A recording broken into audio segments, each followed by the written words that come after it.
Samantala, pinagbibitiw naman ng grupo ni Sandra Cam si Justice Secretary Laila De Lima kaugnay ng usapin sa pork barrel scam.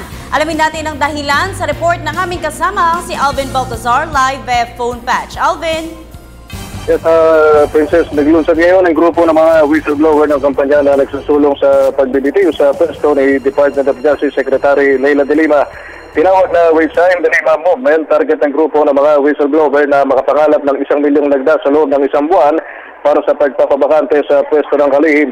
Giit kasi ng grupo na wala ang moral ascendancy ni De Lima, hindi lang dahil sa umunay kawalan ng aksyon ito sa mga wanted na Reyes Brothers ng Palawan, kundi pati ang umano'y naging pakina Napoles nung kainitan ng paghahabla sa pork scam queen ng kasong illegal detention.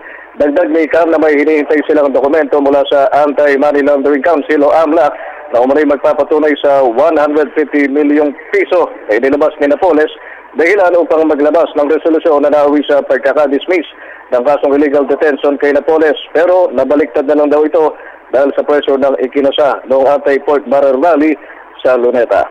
Princess?